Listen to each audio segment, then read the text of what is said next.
Hey everybody, Bo Bryant, the Restaurant Giant, here today with one of my favorite topics. I'm going to try to unpack about 30 years worth of experience into 30 minutes worth of content. Guys, I don't ever say this. If there is one video of mine that you have to watch, it is this.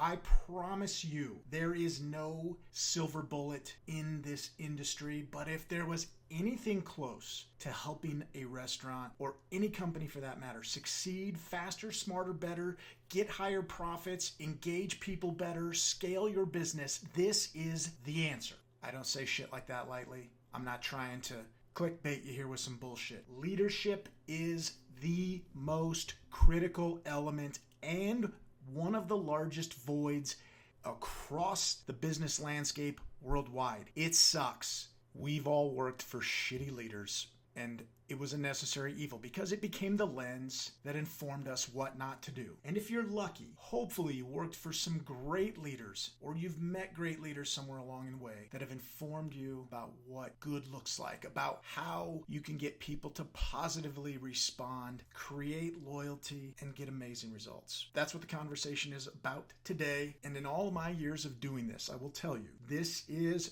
one of the largest deficits that I see by a mile. This is the secret sauce missing from just about every recipe that is the restaurant industry. There are some, but far, far too few. All right, so let's talk about leadership. An amazing author and professor at Stanford, Jim Collins, created this hierarchy of leadership. Starts at this level one. You've got a capable individual. We can identify that in our industry, right? They're a contributing team member at level 2. We promote them and they become a competent manager at level 3. At level 4, they become an effective leader. At level 5, they are that executive level leader. Now, I'm going to talk about the big deficit, the big gap in between. That's level 3 and level 4. And we're going to compare and contrast a little bit between managers and leaders. Now, I'm going to tell you, I hate the title manager. I refuse to call anybody in my businesses a manager. Just based on definition alone, manager means to maintain, to prevent from breaking, to keep together.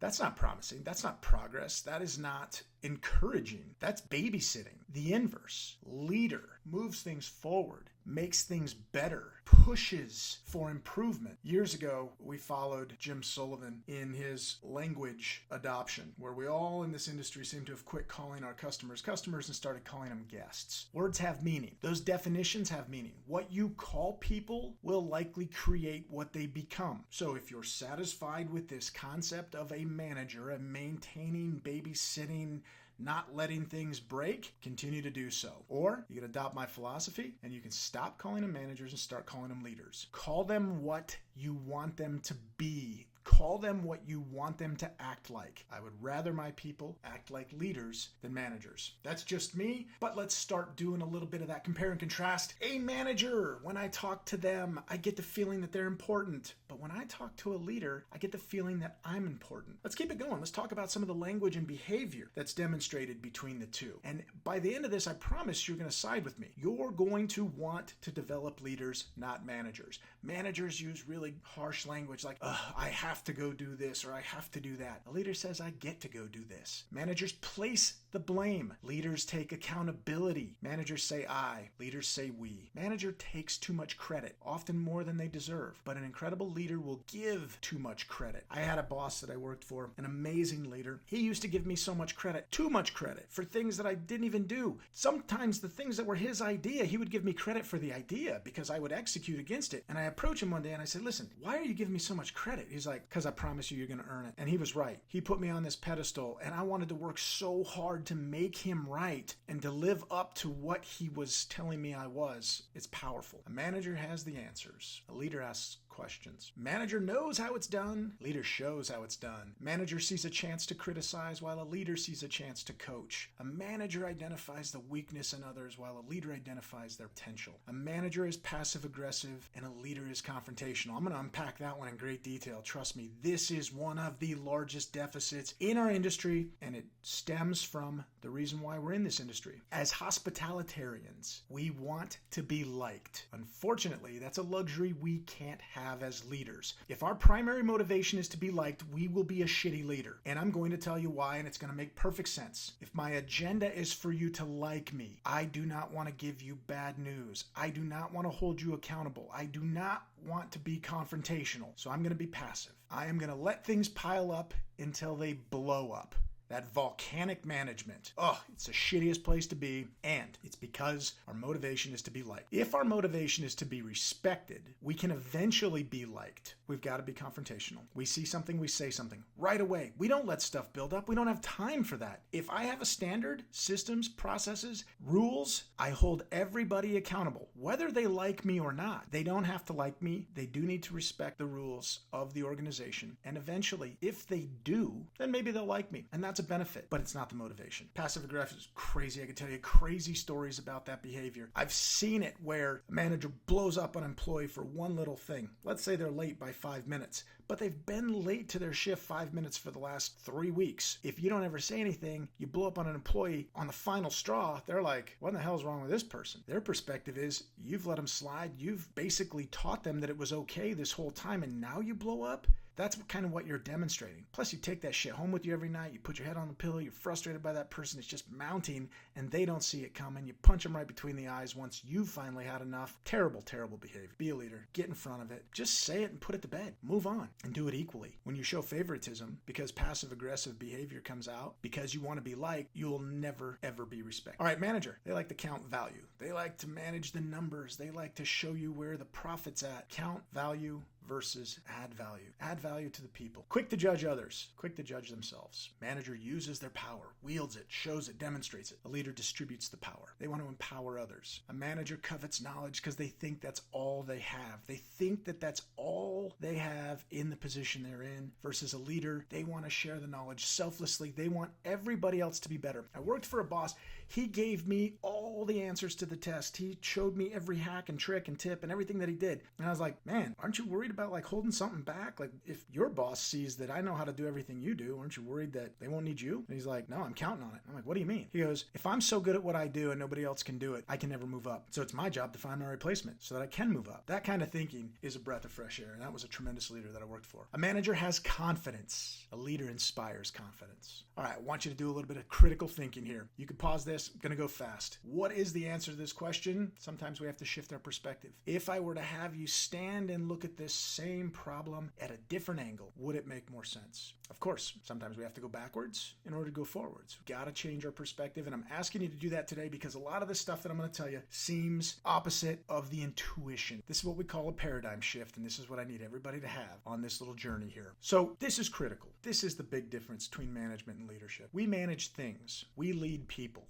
The things will never be more important than the people. The people are the number one priority. If you don't put your people first, your business will never succeed because you can't do it on your own. Period. Point blank. End of discussion. If you're not passionate about people, you're in the wrong industry. If you're not passionate about your people, you will not succeed. Let's talk about people. Let's try to understand this audience. This is a new landscape, and we are all dealing with it. So right now, 93% of hourly employees are millennials and Gen Z. The majority of the employees that fit our hourly wage in the restaurant industry are Gen Z. We had better understand who these people are if we're going to lead them effectively. So let's meet them. Gen Z is the first digital native. They were literally born with a smartphone in their hand. Access to information, questions, answers, tons and tons of knowledge at their fingertips. Unfortunately, it's very, very wide, but not very deep.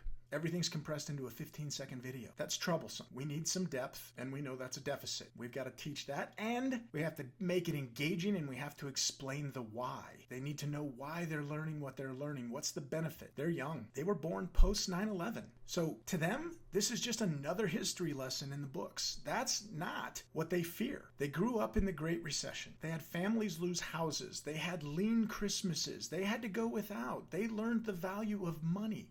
They had parents that told them no. That's very powerful and helpful for us, which subsequently they also happen to be really good savers of money, which is interesting. They grew up very, very much aware, concerned, nervous of mass shootings. They grew up within this COVID pandemic. And here's the oxymoron. They're engaged, but they're isolated and they're anxious. So what do I mean? As digital natives, they are very, very social, but social on a platform. Their relationships are at arm's length. They're over a video screen. They're over a phone. So while they're engaged, they're isolated. And all of that makes them very anxious. They live in this environment of keeping up with the Kardashians. Used to be keeping up with the Joneses. Now it's keeping up with the Kardashians. Everything is posted. Your relevancy is what you wear, what you've done, how much fun you're having, how excited you are. And the inverse is you are judged on that, on what you do, what you don't do, and that creates a shit ton of anxiety for these young folks, and I have nothing but empathy for them based on that. That's our audience.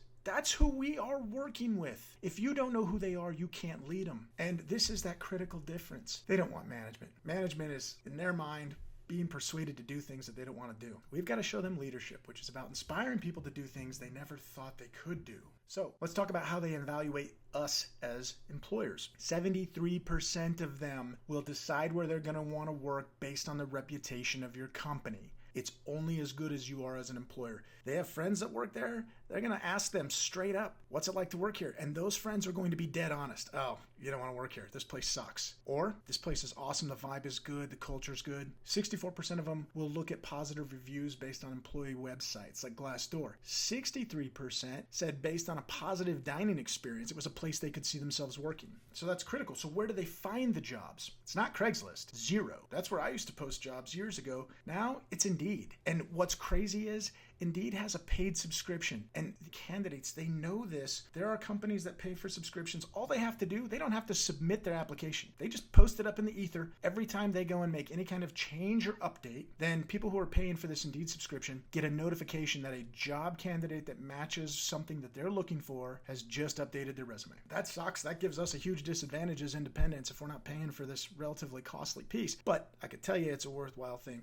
Not an advocate for Indeed. It's just something very powerful, and it's interesting to know the behavior of people. And then you can see how it descends from LinkedIn to Google to snag a job. The reality is, in my opinion, the number one way that millennials find jobs is based on where their friends work and if their friends like working there. That's a critical standard for us. Turnover is costly, and this is why this whole conversation matters. In full service, we turn over about 73% of our staff a year. Quick service, we turn over 132%. Here's why that matters. This is dated, this $3,200 to train and onboard an employee. It's more like $3,500 for an hourly employee. When you think about the cost of your materials, the trainers who are spending their hours, the lack of productivity from those trainers, the lack of productivity from this new person and how much they can capacitate, how many items they had to taste in order to get familiar with the menu, how many mistakes they're going to make, sendbacks, comps, voids, all that stuff has a cost. The average cost, $3,500. So if you've got 50 full-time employees on your roster and you go to your account and say, how many W-2s did we send out last year? And they say 100. That's 50 people times $3,500 that you wasted by not building a good culture, by not having strong leadership, and by not retaining those people. And it can be done, and we're going to unpack the how. So first, let's try to understand what they want and what they need. In surveys, over and over again, candidates say that they want company culture, a great work environment. It's a no-brainer. So we're going to spend a lot of your time. They want flexible schedules. And if you haven't adopted to the digital landscape, then I'm telling you, there are great products out there. 7 shifts, hot schedules. One of my favorite, Sling. If you haven't adopted this, Sling is a scheduling app, has a free version, and it's a great way to get the schedule out to the employee early. Often they can communicate back and forth with each other. You can create parameters for trading schedules. I'm sure you all know this stuff, but if you don't, look it up. Starting wage, it's got to be competitive. Promotion opportunities, we suck at this as an industry. As a chef, I knew that when I started as a dishwasher, I could get promoted to prep, and then I could move up to the line. I could work fry, then I could work saute, then I could work on the grill and do steaks. I knew that because it was kind of tribal knowledge. It took me a while to figure that out. As owners, we know this. As restaurant operators, we know this. We know what it looks like.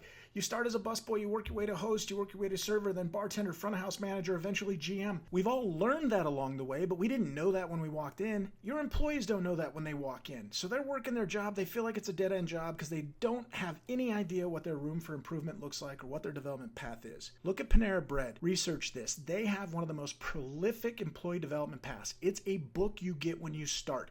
and it says, here's the position you're in, here's the wage you make, here's what you have to do to test out of this and into the next position, here's how much you're going to make, here's how long it will take you on average. It's amazing. It's got that whole path all the way up to general manager of the restaurant or even regional or whatever. One of the most prolific pieces. If you have this in your head, write it on paper and make sure that when you're onboarding people at orientation, you're putting this in front of them and letting them know where they can go and how they can grow with your company. If they don't know, they'll leave and they'll play the same game a lot of us did, this game of chutes and ladders where I would cook at this place, I got my feet underneath me, and there was no room for improvement or nothing that I could see, so I'd go to the next place with a stronger resume, I'd make more money, I had more experience, and I'd learn a different thing, and I would keep doing that and trading it out. Great for me. I had to build my own development path. So many people in this industry do. Stop. Show them the way so you can retain them. Reduce that turnover and get loyal employees and give them a direction, give them a place to grow. Physical and mental health benefits is something that they want. Now, this blew my mind. I was just meeting with a restaurant association official, and I had learned that the restaurant association has partnered with United Health to provide a $9 a month employee benefit that gives them a teledoc service for both traditional health and for mental health. $9 a month for an employee. We don't have to offer the full benefit package if you're a small operator, but being a restaurant association member, giving them access to this, they've got a prescription card that's a 75% off prescription card that's available to all employees, no cost. You can give that to them just by being a member. You can build an amazing benefits package for your employee that meets their needs, and it has a very, very low threshold of cost. All right, so now that we understand what it takes to get them, let's talk about what it takes to lose them. So in a survey of over 4,700 employees in the industry, 16% cited that their work hours were the challenge. Lack of flexibility, lack of professional development. We just talked about that. 28% said there was higher pay in another industry. And we saw this mass exodus. And so now we're dealing with this scratch base of undereducated people in our industry. It's like we just started all over. It's a challenge. 30% left due to sexually harassed situations. This is something we got to be better as an industry. I love the fun, loose fraternity lifestyle that this industry is. It can still be all of that, but the line in the sand, sexual harassment is never, ever acceptable. Period. Here's the real deal. 66% cited leaving due to conflicts from either challenging customers and or managers. Now I'm going to tell you an amazing leadership story that happened to my daughter. She's 18 years old. She's been in the service industry for about 3-4 years. She's worked with me in my restaurants ever since she was 10 years old. This demonstration from an amazing owner showed some of the most incredible leadership I've ever seen at a cost that was negligible relative to the reward. So my daughter had a tough table and they were really, really being rude to her, giving her a hard time. She's standing back in the service station, welling up with tears. The owner sees her and he says, "Honey, what's the matter?" And she tells him the whole story about this table just being rude to her and yelling at her. And he said, "You know what? Just take a break, calm down. I'm going to go talk to the table." He goes out to the table. He says, "Hey folks, I'm the owner. Just want to let you know I've comped your meal today. And now I'd ask you to leave and not return because we do not treat people the way you just treated my staff. And if that's how you're going to treat people, we don't want you here. Sorry it wasn't a good fit. Your meal's been taken care of. Please leave." The way that story reverberated around the campfire, not only did it make my daughter a loyal advocate, she's now worked at this guy's third restaurant. She'll follow him wherever he goes because that kind of fealty, that kind of loyalty towards the employee made him an amazing leader and made her loyal for life. That's a real story. You lost one table, but you gained that kind of fanfare. That's a horse trade I'd make every single day. All right, so the essence of all those statistics tell us one critical fact. Employees do not leave companies. They can love the company, but if they don't like their boss, they're out. And that is the essence of culture. And we're really going to unpack and talk about how to build a culture because this is the leadership foundation. Great leaders put the cult in culture. And there's a method to establishing this. There is a way to create this. And there's a reason. Leadership drives culture and culture drives performance. You want exceptional performance? You want happy guests and happy employees? One begets the other. You make more money. The vibe is great. The money's flowing. The profitability is exceptional. This is what works. You want the secret sauce that's happening in restaurants, the most successful ones that you're looking at, and you don't get it? Like, their food's just okay. I don't know why this place is so popular. This is the answer. Like I said at the onset, this is the silver bullet, and this is the how. When it comes to leading culture, you have to capture these statements, not for some fluffy bullshit reason to put in a business plan to get investors, but to attract people, the right people. You start with your mission statement and you write down the reason why you're here. And then you have your vision statement. The excitement part, what gets people engaged and want to come along on this journey is where are we going? Write it down. It doesn't matter how big and crazy the idea is. And then the how you're going to get there, what you stand for, what you stand against. Those are your values. That is your Sherpa along this path. That's what's going to guide you. That's what you can always fall back on. and hold people accountable to is this is what we stand for. I told you from the beginning, this is what we accept as good behavior. This is bad behavior. This is what we like. This is what we don't like. This is who we like. Well, who we don't like. Capture all of it. What do you stand for? You stand for nothing, you'll fall for everything. This is how you build culture, who you are and who you want to attract. Here's an interesting thing about culture. When you're trying to attract an audience, understand that it is one audience doing two different things. They are either paying you or you're paying them. That dynamic is pretty much the same amongst your guests and your employees. You want them both doing the same two things, being loyal and being advocates. If I were to describe the best customer, I would say they are loyal and they advocate for us. If I was to describe the perfect employee, I would say they are loyal and they advocate for us. This is how you build that. This is your identity. You define your leadership foundation through these questions. The why. Why was the business built? Capture that and write it down. Who was it intended for? This helps you describe the culture, who you like, who you're attracted to. What does it offer that other concepts don't? This is critical. I talk about it all the time. This is your POD, your point of distinction. What makes you better, special, different? Where do you want this business to go? How are you going to grow it? This will help capture your vision. When will this grow? And when does that end? These are tough questions. Operators don't like to answer this question. I ask people all the time, what's your exit strategy? People get offended. I'm not going to fail. You're going to die. Everybody's going to die. So what's going to happen? You're going to retire at least. You want to do that, right? So where does it go next? Is this a legacy brand? Are you going to hand this off to your children? Are you going to try to grow it to a certain size so that you can be acquired, or so that you can partner with venture capital so that you can grow it even bigger? Do you want to franchise it so you can help other people in this industry succeed and make money off of your great idea and your great leadership structure? How will it grow and who will it bring with? This is that employee development baseline. This is, hey, here's where we are now, but we're going here and we're looking for people to take with us that have these kind of characteristics and ambition, etc. I can't tell you how many people I've cultivated that have come to work for me while going to college for some type of specialty that just so happened to align with a need that I was going to have in the future. I've got students that were in marketing. I said, hey, we're going to build a marketing team. You keep going through school. By the time you're finished, I hope to have our foundation built to create a chief marketing officer. Work with us along the way doing that, and I'd like to put you in that position. So your mission plus your vision plus your values create your culture. This is not an esoteric exercise that you do by yourself. You need to ask and answer those questions with your team. It will inform the culture, and they will inform you. If you've already built your business and you don't feel like you have this culture piece in place, this can help correct the culture. And when you live this example every day, this will sustain the best culture. And now here's the key. You need to revisit this every so often with your team, because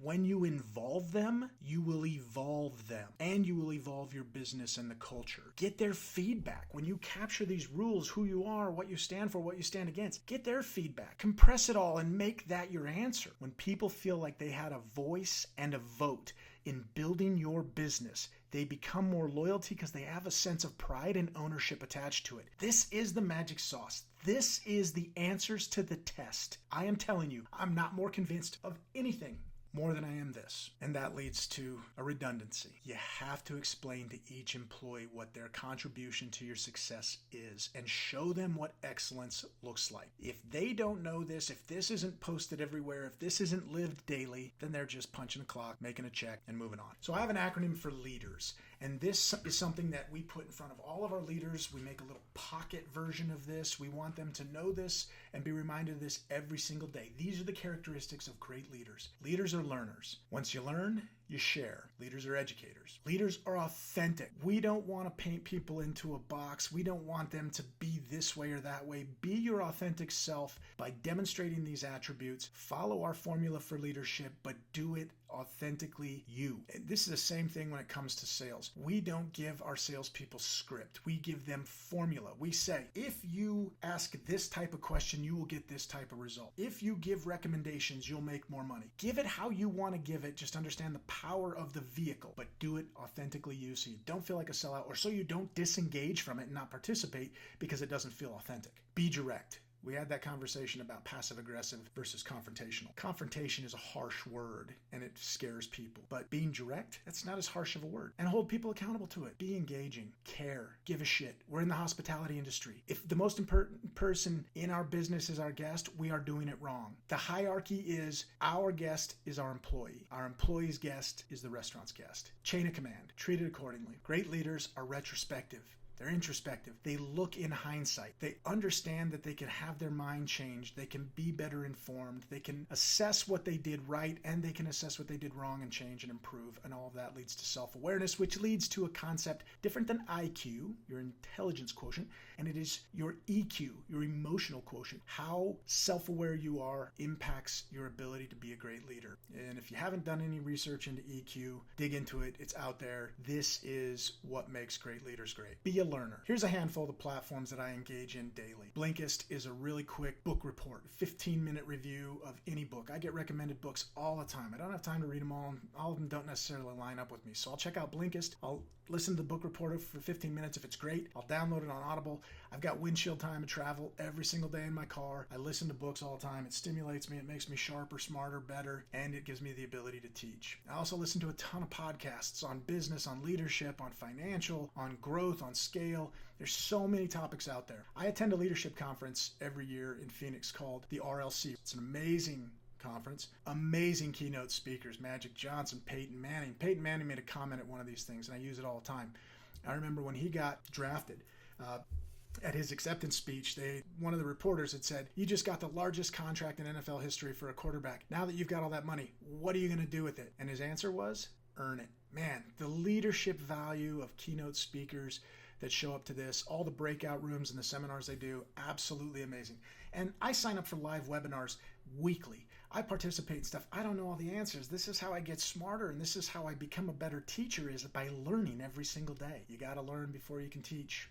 And I read a ton of books. These are probably my top 8 right now when it comes to leadership. Some old standards, some really, really solid stuff like John Maxwell, all the way up to some more progressive stuff like Seth Godin, Simon Sinek. Download these books. They will make you better. All right, be an educator. Once you've got all that knowledge, now you got to share it. And I'm going to tell you a story about a guy who shares knowledge better than anybody through one of the most incredible hacks I've ever seen. This gentleman's name is Ron Salisbury, second generation of a third generation company. His father started this restaurant business.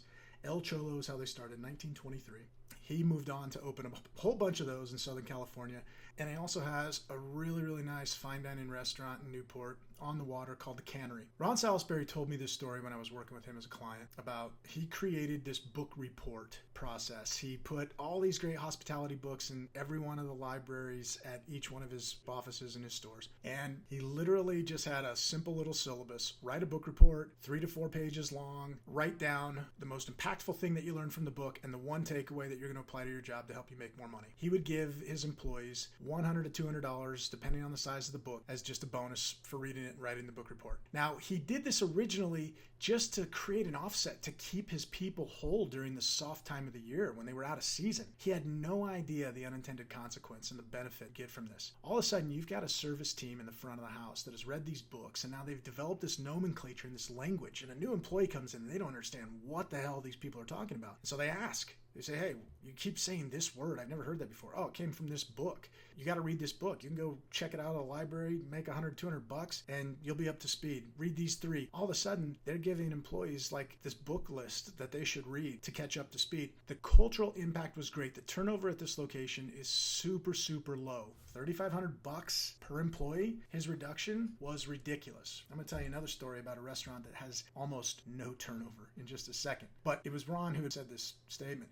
It's a leader's responsibility to put people back better than we found them. Even if people leave, I'm okay with that. If I feel like I contributed to making them better, then I've succeeded. That's powerful. That's wisdom. And I'll tell you what, there's a reason why this guy's been in business for 100 years. He's an incredible philanthropist, an incredible leader. So here's a concept with probably the lowest turnover I know, and due to probably one of the most brilliant learning and teaching experiences I've ever seen. So the Barolo Grill is a Northern Italian fine dining concept in Denver, located on 6th Avenue, been around for a long time. The gentleman in this picture on the left, Ryan Federer, the owner, and his chef, Daryl Truitt. So Ryan bought the business. He was the general manager for years, and maybe I think the sommelier. And he bought the business from the original owner, Blair. And Daryl succeeded from sous chef up to executive chef. They've both been in position for a long time, predating them. When I first moved to Denver, opened my first restaurant, I had heard this story about the Barolo Grill, where they take all of their employees to Italy for a couple weeks. The soft part of every year, they close the restaurant and they take all the employees to Italy. And I'm like, that is crazy. I want to work there. I owned a restaurant, but I want to go work there. So years later,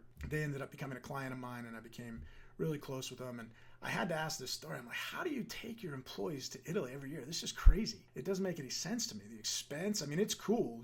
You create loyalty, that's for sure, but what's the deal? And the owner at the time, Blair, had said, look, this is really simple. So he owned a company called Inoteca. It's a wine importing company. He would take his entire team there, back of the house. He would arrange them to stage in multiple different restaurants. So he'd pair up 2-3 chefs, cooks, send them to this restaurant to stage, different restaurants, different cooks, and they would rotate over the course of the 2 weeks. They would learn individual stuff about culture, the product, techniques, really creative menu ideas, and they would use that as a basis to go write next year's menu. The front of the house would go tour these vineyards, these boutique wineries. They'd meet the families. They'd learn about the growing environment, the condition, the vines growing on the side of the hill, and the stress that it creates to produce a better juice, and they're casking stuff and tasting.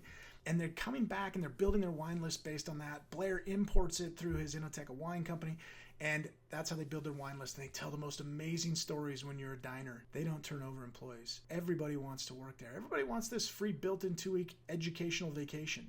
Unbelievable. That is education, learning at its finest. All right, so here's my favorite TV show in leadership. It's the no-go show. What is that? So as a leader, you got to know the way, you got to go the way, and you got to show the way. It's that simple. Because the experience of the guest will never exceed the experience of the employee. Just talking about Barolo Grill and that experience of the employee. You've got the idea about what that experience of the guest is going to look like, yeah? So think about that across your entire landscape. What are you doing for your employee? Think about that hierarchy of your guest is the employee. That's who you report to. That's who reports to you. Their guest is the restaurant's guests. That's who report back and forth to each other. That chain of command is critical. How you empower them and what you give them will determine your success. Be engaging. Here's another awesome technique that I learned and adapted from an amazing leader that I worked with for years. And I adapted his technique into what I call my nickel and nickel strategy. And it was based on this premise from John Maxwell. People don't care how much you know until they know how much you care. So I will take 5 people. Personally, I take 5 people per day, and I spend 5 minutes per person with zero agenda.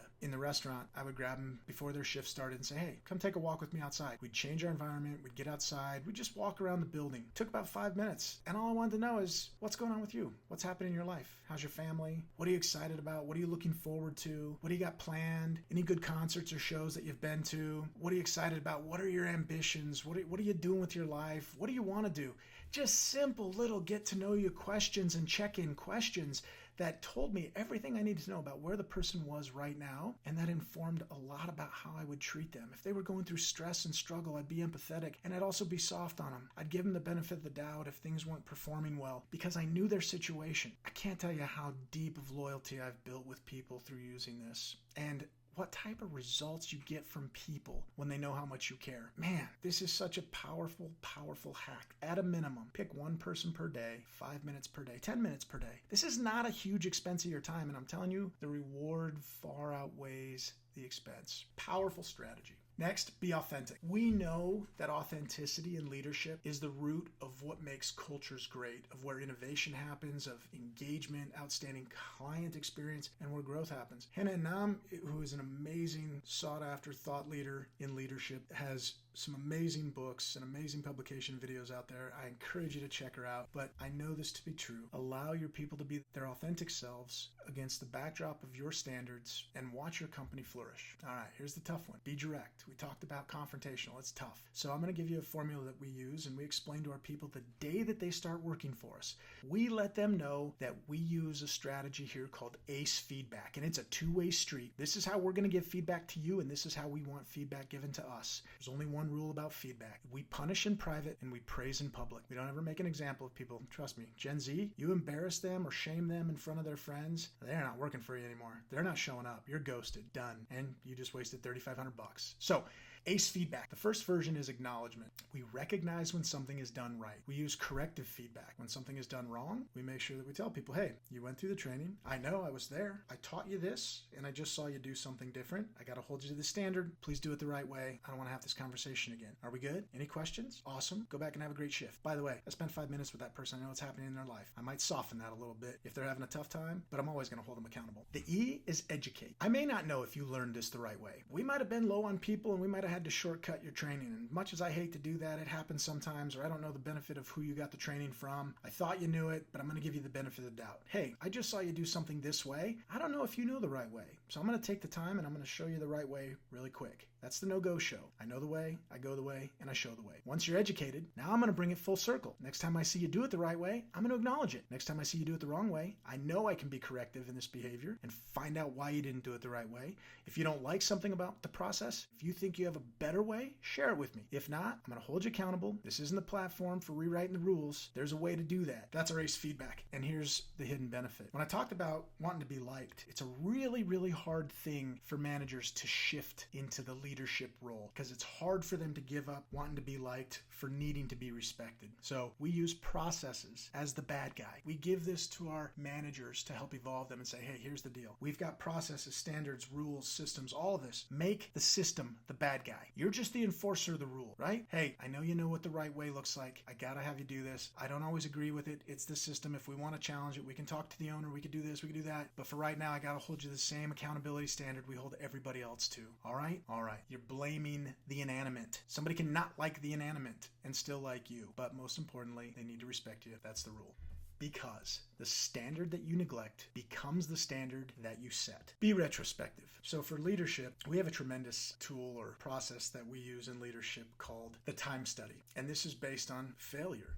So we all know that failing to plan is planning to fail, but failing to learn from a failed plan is the worst failure of all. So we ask our managers to be prepared. Line out your day tonight for what tomorrow is going to look like. Capture it all, show up with your plan, and then at the end of the day, go back to your plan and say, did I hit and execute everything that I intended to do? If not, what threw me off track? Why was I not able to do it? And then learn from the failure. Repeat this process and you'll start to see a pattern unfold. Over the course of a week, we ask people to do a time study, 30-minute blocks. Every 30 minutes, write down what you intend to do throughout the day. End of the day, what did you accomplish? What didn't you? What threw you off? What can you learn from it? Maybe you find that you got to do a better job of delegating. Maybe you find you got to do a better job of training people. You got to catch up. You got to improve. You can't just keep repeating the cycle. Failing to learn from a failed plan is the worst failure of all. And finally, foster an open door environment with two-way communication. You have to be willing to accept feedback if you're going to give it. It is hypocritical. And if it's do as I say, not as I do, you are not going to win people over. You are not going to develop loyalty in your staff if you cannot hold that kind of a standard. So have that open door policy with no retaliation, no judgment, and no gossip. Don't participate. Don't get in the mud. Keep it above board. Demonstrate these values, and you'll see what happens. People will evolve. We teach people how to treat us. That is the most profound statement I've ever learned in my life. We teach people how to treat us. Set the standard, teach them how to treat us, and that's